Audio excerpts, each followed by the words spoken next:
Greetings all. Today on a solo play with me, the Groom, on Merry Merry Meeples.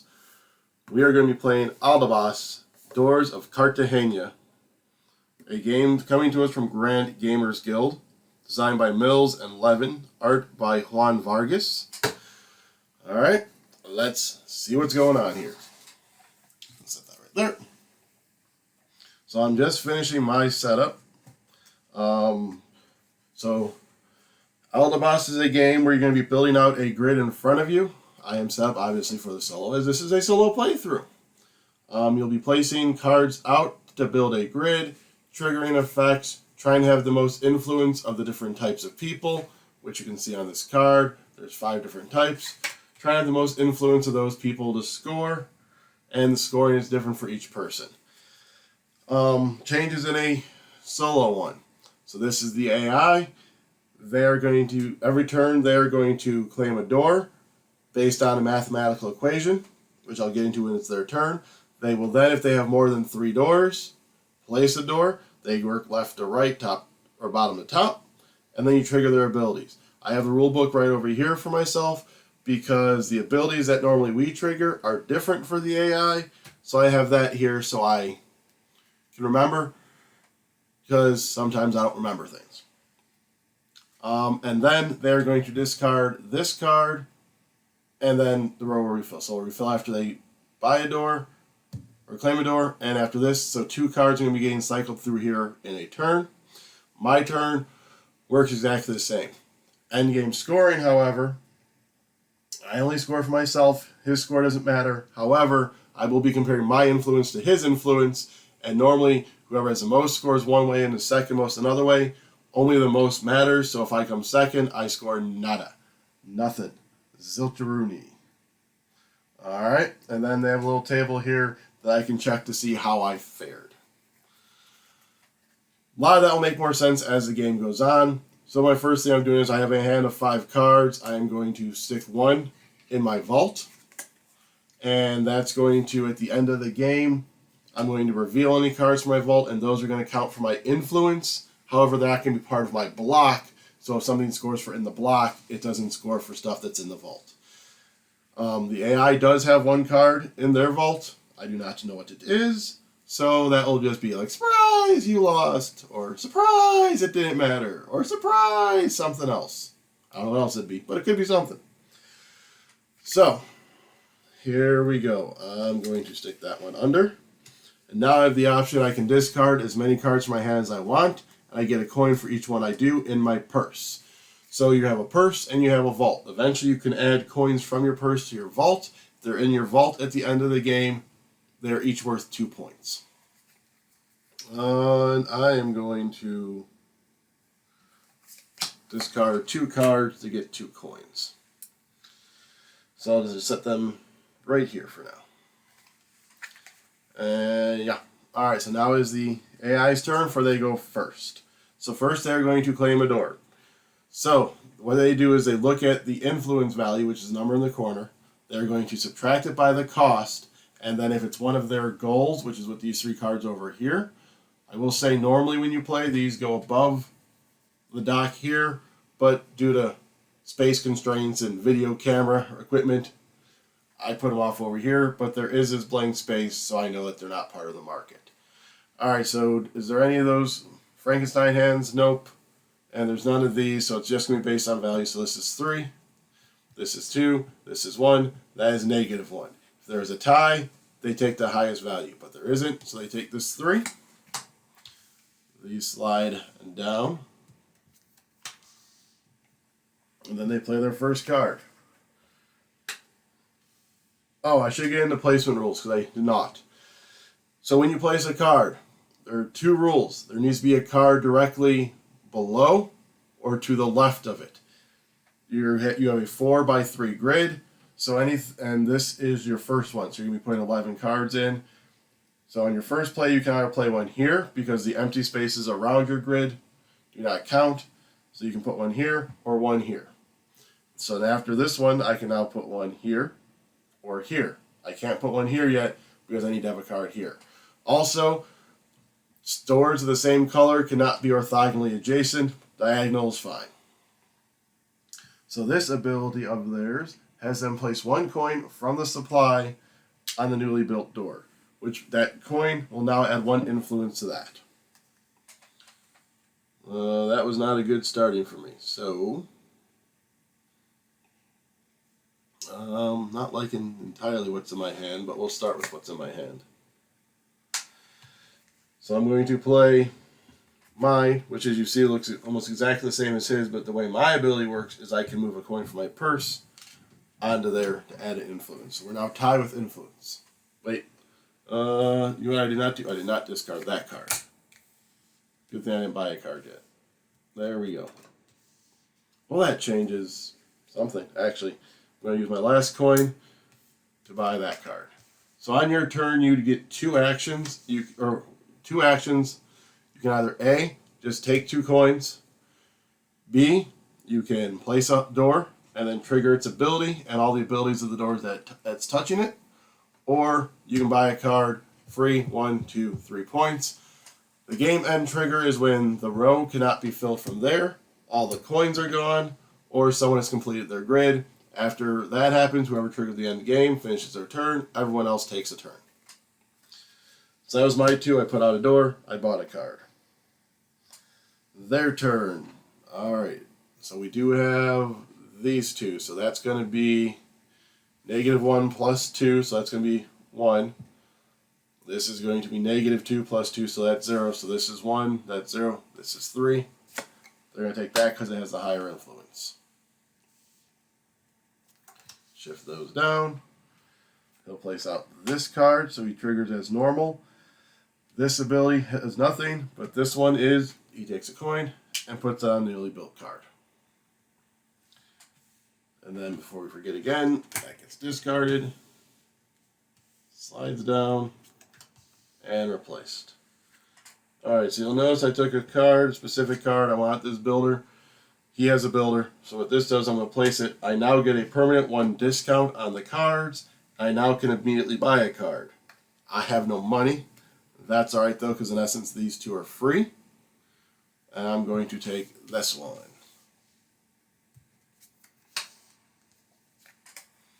And I am now going to play that card. So I will play that here, which is legal.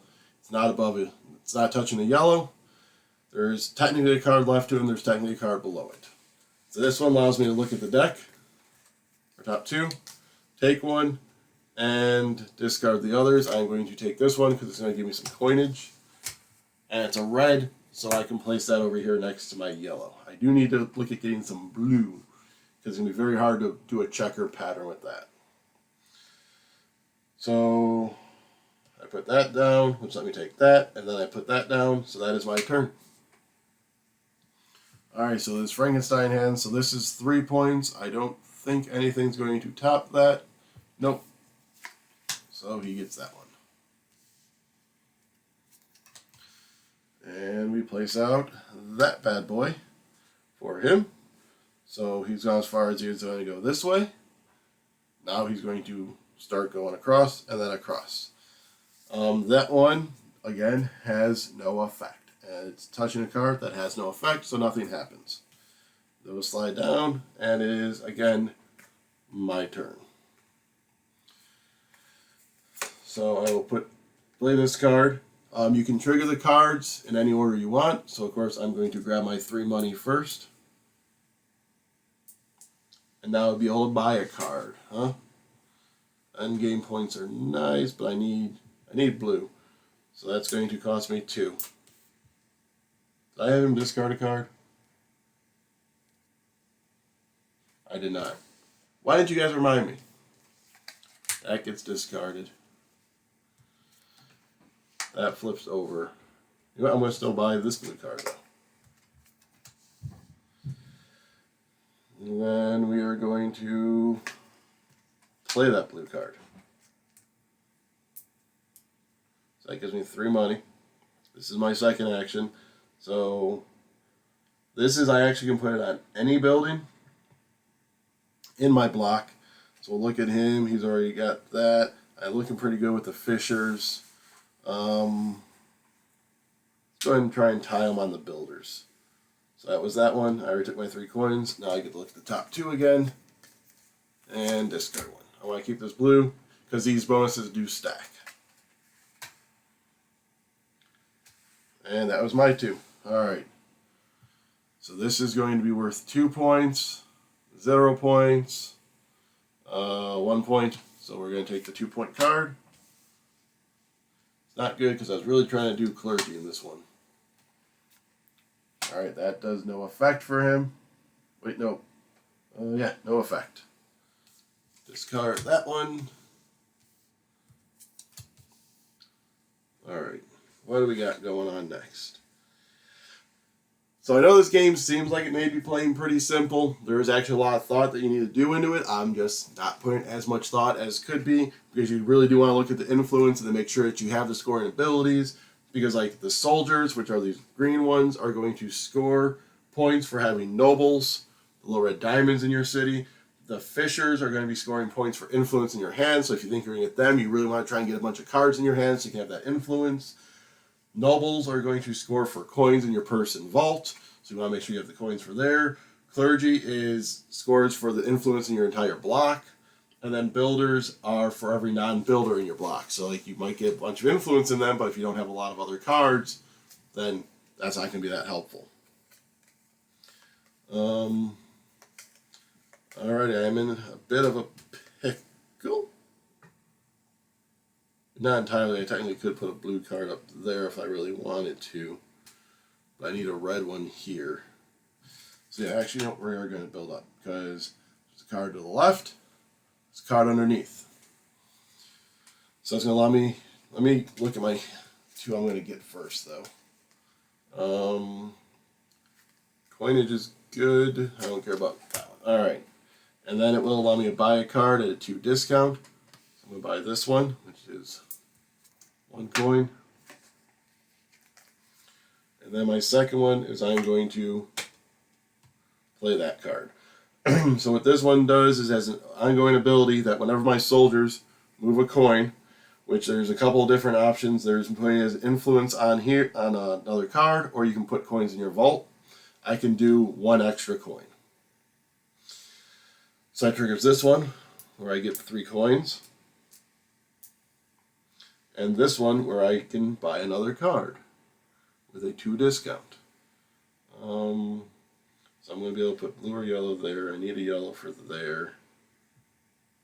Which means I'm probably going to need a blue for there. So let me grab another blue. I'm going to grab that soldier card there. Because a lot of times in this game, I end up just looking at abilities. I completely forget to count up influence. I just like doing all the abilities and combos. So that was my 2 actions. What is he going to grab? Alright. So this knocker, so that's 4. I'm pretty sure nothing's going to beat that. Nope. So he snatches that up. And then he puts out his clergy. So that triggers nothing. This triggers a coin on here. And then the clergy one is perform the full claim a door step for the rival again. So again, we're going to go through those same steps. So none of these are over here. So this is a 2, this is a 2, that's an even, or 0 and a 0. These are both 2. This is the higher cost card. They take that one. And now we discard this. Slide these over. Alright, let's see. So I said I'm going to do yellow, blue, blue. So I'm going to eventually need a red for there. So I got to remember that. I have my sights set on that red. So let's go with this yellow right here. So that triggers this. 1, 2, 3. Because of that ability in this one, I can put 2 in my vault. I get to buy a card at a 2 discount. I'm going to take that one. And then I'm going to put out another card. I'm going to put out my other blue one here. Yep. And again, allows me to move 2 over there. Those are my 2. I have my other 2 cards here. I may buy a couple of cards though, because I think I'm going to get the Fisher, so I want to have some influence in my hand. Alright, there. So these two are technically in here. So that's 2, that's 1, this would be 2, and this would be even, so 2 and 2. Higher value, so he takes that one. Play out the clergy. So now this is going to get crazy. I'm going to do 2 claim actions and nothing down here. So 2, 1, 1, and 1. So yeah, I get that card. And that's still 2. That's 2 because it's over here. That's 2 because it's there, so he's taking that one. And then we still discard that card. Flip that over. Alright, my final 2 cards, or do I buy stuff? Here's what I think we're going to do. We're going to put, nope, because that's going to trigger end of game. So we are going to buy things. We are going to spend 1 on this one because I have a 2 coin discount. And then we're going to take that one for free with my discount. Next turn, I'm going to end the game. Alright, so first they get a card. That's a 3. It's going to be hard to beat a 3. And they can't. Let's go ahead and move my coins up here. Their hand's getting large. They'll place that out, which means they get to do the claim a card action. They're going to claim, so that's a 3. They're going to claim this one. Slide them down. Slide them down. Discard from that. And it's a good thing I'm going to end the game because they would be triggering on their turn anyways. What's my nobles at? My nobles are at 2. It's going to be at 5. Their nobles are at 5. That's not good. Oh well. So we're going to play this one. I'm going to grab 3 coins. I'm going to move 2 into my vault. And then we're going to play that card. So if after this is empty, someone has to grab it some more, you just go to your general supply, or your one you set aside. So I get 3 more coins. Which probably isn't going to matter because my nobles aren't going to score. And then I get to move 2 into here. So they get one last action. They're going to select a card. That's worth 2. And so it's going to be this one. Just going to kind of stack it here because it no longer is going to matter. That comes up. They place that there. That triggers nothing. That triggers nothing. They technically discard that card. These slide down. So that is end of game. So now we will go into what the end of game scoring is. So what you're going to be doing is first you're going to count up your coins in here. 1, 2, 3, 4, 5, 6, 7, 8. So I have 16 points. And then there's our score track. And then here's my little score marker. Itty bitty. I say 1, 2, 3, 4, 5, 6, 7, 8. That's 2 points each. So I'm at 16. And then these move to your purse. Alright, let's reveal the vault cards. I had a clergy under mine. And they had a clergy under theirs. Do not have high hopes for my score at this point. Now we're going to count influence in each profession. So let me go ahead and grab my little card here. We'll start with soldiers. They have 1, 2. I have 1, 2, 3, 4, 5, 6. So I'm going to score 3 points per noble in my block. 1, I have 2 nobles, so 6 points. Fishers, they have 3. I have 3, 6, 7, 10. So I'm going to get a point per influence in my hand. I have 5 influence in my hand. Now we're at 27. Nobles. They have 3, 5, 8. I have 3, 5. So I do not get nobles. Clergy, they have 1, 2, 3, 4. I have 1. I have 1. So I'll have to go for clergy. I never even put any out. So I did not score for clergy. Then builders, I have 2, 3, 4, 5. They have 3, so I get builders, which is 1 point per non-builder in your block. So 1, 2, 3, 4, 5, 6, 7, 8, 9. 36. Now the player with the most total influence will get 3 points. I have 2, 4, 7, 10, 12, 14, 17, 18, 19, 20, 21, 22, 23, 24. I have 27. They have 1, 2, 3, 5, 6, 9, 11, 12, 13, 14, 17, 20. I have 27, so I get those 3 points. And then any end game scoring, I have this one, which gives me 3. 1, 2, 3. So I end at 42. Which is Cartagena grows, and you are fondly remembered by the citizens. So I will say I did 2 practice games of this. And now this one, I have had 41, 43, and 42. So apparently the low 40s is right about where I'm going to be sitting with this for right now. I need to figure out how I can get up to 50. Alright, so again, that was a solo playthrough of Aldabas, Doors of Cartagena. This game is also good with more players. You have more cards. There's only 2 of each card in here now.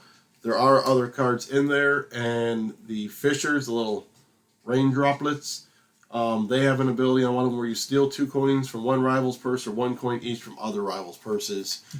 They also do have a mini expansion with other professions. We haven't even delved into that yet, though, but we will soon. So again, Doors of Cartagena. So why don't you go do some knock-knock ditch on people?